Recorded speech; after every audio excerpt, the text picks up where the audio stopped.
Hi guys, we are back. I'm Marty. Hi everyone, I'm Naz.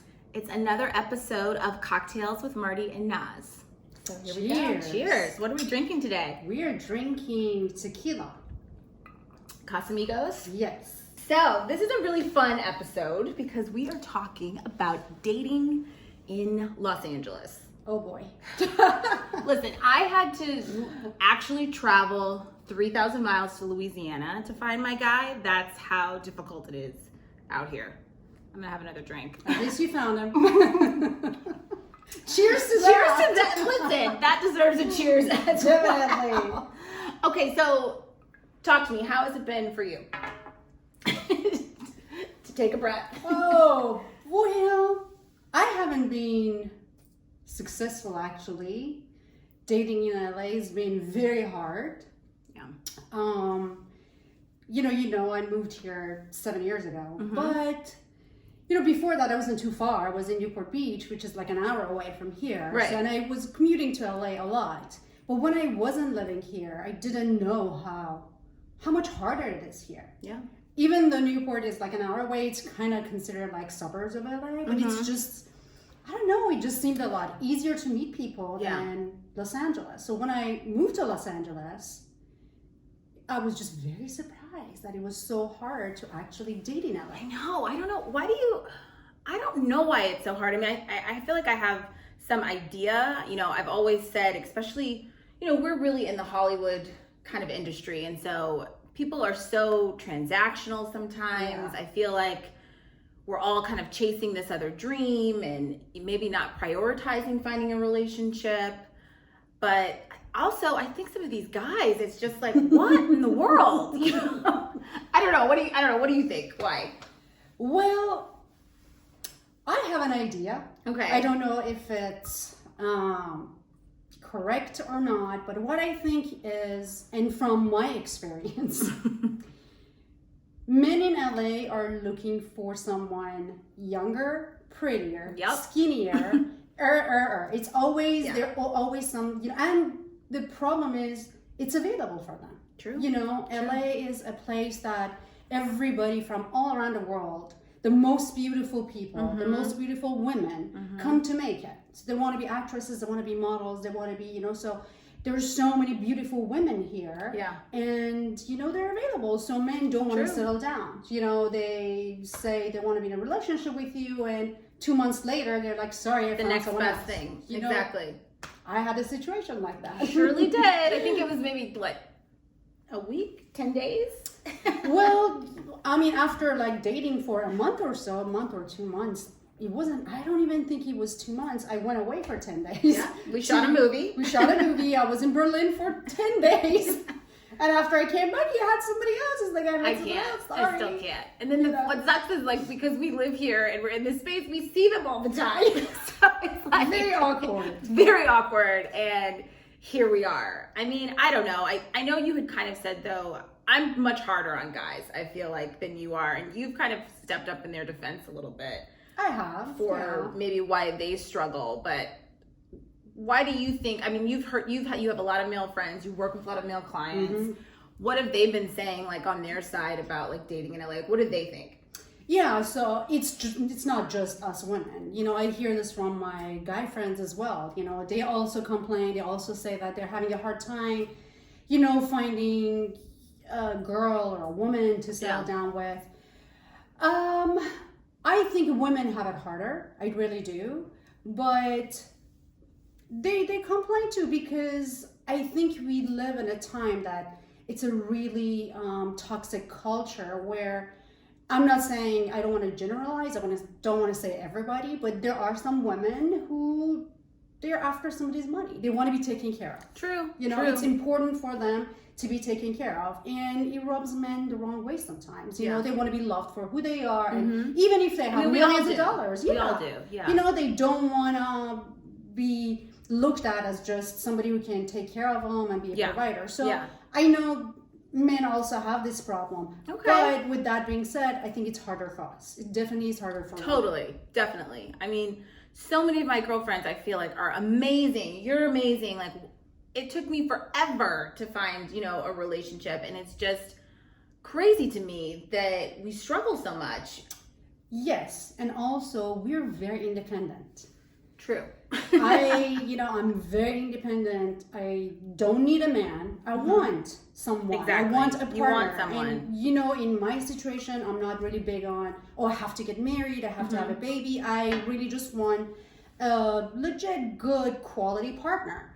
And even that is hard, because a lot of men, they just don't necessarily want to be trapped in, oh, let's date, but I want to get married in 2 months. I need to be married in a year. They hate that. And I'm not even that person. I'm like, no, not at all. I want a partner, but even that, it's hard to find a quality person who's just like, I'm ready. Yeah. I'm here. Let's do this. Right.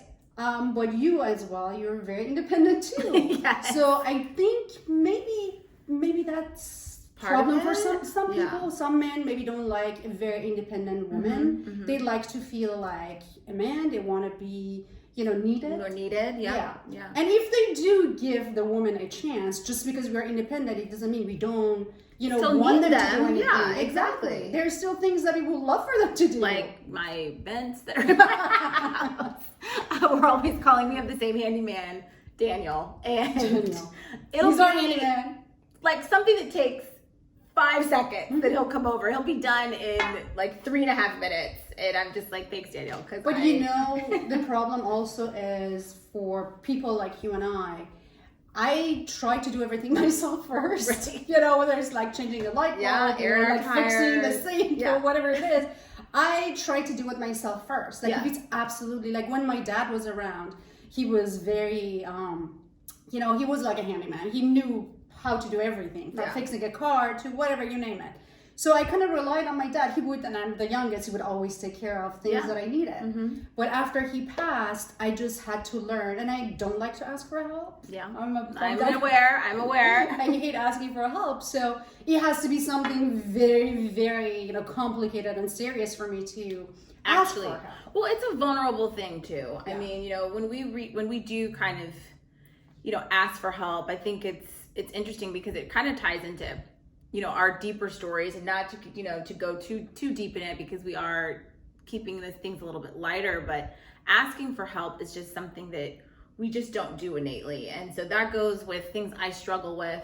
Right. With MS. I can't wait to hear more about how long it took before you actually told, your sister that you were in this abusive relationship. It went for so long before you finally, broke down and told her, over the phone, because she was here in America, that you were literally being held captive, and so it's a vulnerable place to be in.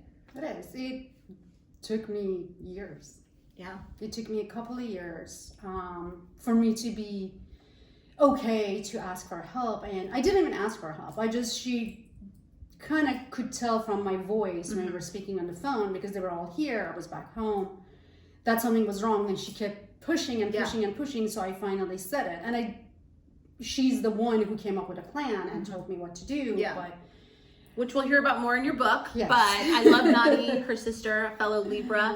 So we know how to push, that's for sure. Yeah, definitely. You and her are very similar. And, she's like, nope, you're doing this. Exactly. We are doing this. And you do the same thing sometimes. And I'm like, no, I'm good. You're like, nope. No, we're going to do this. So, let's do first. What's like the worst date? Oh, God. that you've had here in LA?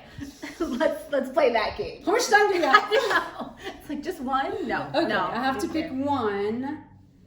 Okay. I was still living in Newport Beach. Okay. And somebody asked me out on LinkedIn. Oh, really? Okay. I have not been asked out on LinkedIn. I know. Okay. Somebody asked me out on LinkedIn, and he was a plastic surgeon. And, he looked good on paper. I'm like, why not? He obviously lived in LA. I was in Newport. I'm like, I come to LA. Yeah. So I was always, coming to LA anyway. And I, put myself together. I was super excited, and I drove all the way to LA, and we went to SLS. Okay. And gosh, he had the worst. I'm drinking already. He had the worst breath. Oh no! I kept going like, more and more and more back, to the point that I was just like, if I go any more backwards, I mean, we're going to be like 6 feet apart. Right. So got over that. We had a couple of drinks and, I got over that. But the whole date, he kept talking about my face. He's a plastic surgeon, and he was just analyzing my face the whole time. I can't. No, like my jawline, my, cheeks. What? Like, he just kept asking me if I'm Persian, and I'm like, yeah. It's like, both parents? I'm like, yeah. It's like, no, your face is not. I'm like, dude, unless somebody lied to me. But yeah, the whole time. And I was starving. So we were on this date at SLS for like 2 hours just drinking, and he was not offering getting food. Mm-hmm. Finally at like 11 o'clock, he's like, let's go somewhere else and eat. And I'm like, I gotta go home. Oh, come on. Forget it. So yeah, that was, yeah. We couldn't talk about anything else, but he was just uncomfortable because he kept analyzing my face. Yeah. And I'm like, enough. Your turn. Oh, gosh. Okay, this actually, it's not even hard to think about because it was so horrific. Need a drink? Take a drink. So, this was when online dating, had really, I think, gotten underway. So for any of you that are on online dating, I have tons of friends that, have found their person. Oh, yeah. No shade, but back then it was a little tricky. This is like early 2000s. And so I go out with this guy. We go to the Animal on Fairfax. Okay. So for those that are in LA, this is a super small restaurant, like maybe can hold 30 people. And it's this like gastronomic experience. I was super excited to go. We had hit it off. We had talked on the phone a few times, whatever. And so we're having a good time. He gets up to go to the bathroom, and this girl comes up to the table and asks, do you know, I won't say his name, do you know, such and such? And I'm like, because again, guys, I'm like, I'm from the Midwest, small town Chicago girl. There's no way that this is going to be aggressive. Oh my God. I'm like, yeah, do you do you want to sit? Just like fully excited, because what else would it be than like a friend? Things really turned Love and Hip Hop very quickly. Oh my God. She's like, yeah, I know him. That's my husband. And I'm like, no. Are you kidding me? And this is such a small restaurant. So people are staring. She was yelling, screaming, calling me this name and that name. The guy comes back from the bathroom and is like, yo, what are you doing here? To his wife. God. And so I'm like, what? This is your wife? Because I'm just like, this can't be actually like, you're like, what's he's a happening. crazy person. This is insane. So she starts going off on him. I scoot back, put my napkin on the table, and leave. I'm just like, I gotta get out of here. And she's yelling at me from behind, like, yeah, you better leave. You better not take people's husbands. It was wild. It was crazy. Can I say something on that note? I need another drink now. Ladies, I've thought about this for a very long time. And it's interesting to me that this woman comes in and starts going off on you, thinking you knew that this man was married. Correct. You're not your husband. You're not your man. I didn't make a vow to you. I don't even know who you are. Like, so it's like, what? If a man goes and cheats on you and the woman has no idea. Yeah. If like this man has a girlfriend or a fiance or a wife, she doesn't know stuff like, going after the woman just because it just doesn't make any sense. It doesn't. If the woman knows, different story. Yeah. That's a completely different story. Correct. But you need to make sure if she's a victim as well, she's also being lied to and deceived. So, have some compassion that this woman who thought, oh, I'm going on this date, I'm so excited. Great date. You think there's a chance, and then all of a sudden you're hit by this, news. Yeah, exactly. It's not her fault. Awful. I've never gone back. I'm just like, I feel like my picture's like posted somewhere. You're banned from that. Exactly. Oh boy. So let's talk about. Let's lift it up. Let's talk about great dates. What's your best date in LA? Yeah. Okay, so he wasn't in LA. I'm gonna be honest. Okay. But again, Newport Beach is just for you guys who are not from this area. It's an hour away. Yeah. So we consider that kind of LA. The best date I had, and we never like went on another date. It was just one date, but it was just so memorable. Okay. It was okay. very long ago. It was many, many years ago. And I met this guy, I don't remember where. He asked me out and I said yes. He comes and picks me up. Okay. And I'm like, where are we going? He's like, it's a surprise. And I'm like, okay, I'm gonna die. die. This guy is just gonna kidnap me and take me somewhere and chop me up. But no, we went to this like a peak area in Newport Coast. Okay. There is a so you go like there's a walkway and you go through some vegetation and there's this like sitting area that looks down on this valley and it has the most beautiful sunsets. You see the ocean. It's very, very pretty. He had a basket, like a picnic stuff. He had drinks, he had snacks. It was just so different from any other dates I've been because it's always at a bar, at a restaurant. Right, it was just very cute. It was, we were outdoors, the beautiful sunset view, and he had everything there. So it was just like, it was very refreshing to know somebody actually thought outside the box and did something different. Yeah.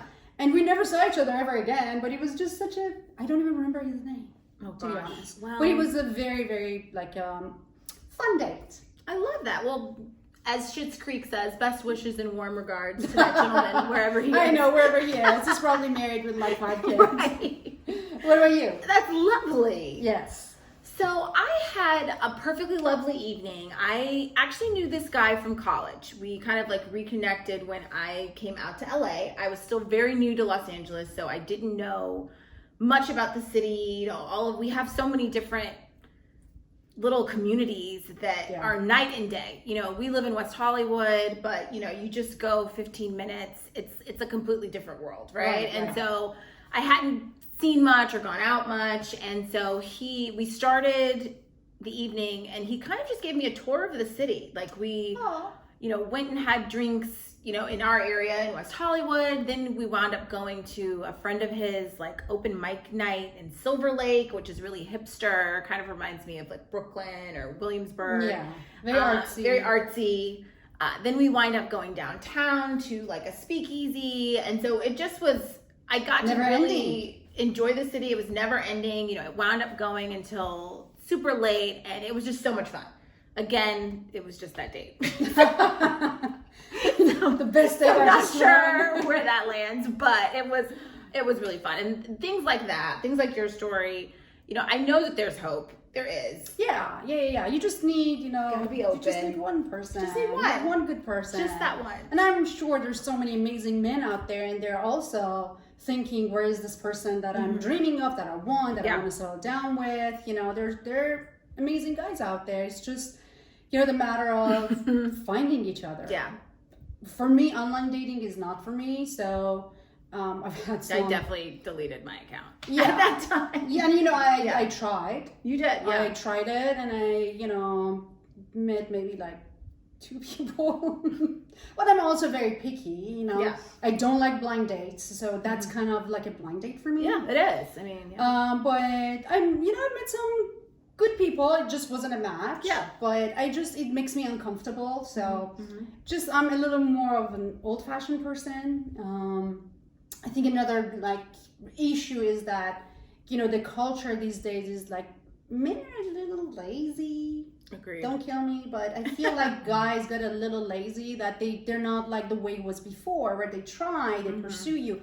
My last relationship, which I was in for 6 years, I wasn't even interested in this guy. He wasn't my type. The story. Yeah, It was just, he literally pursued me for months. He did not take no for an answer. And I finally gave him a chance, went on a date, and I was like so surprised at how cool he was. And we dated for 6 years.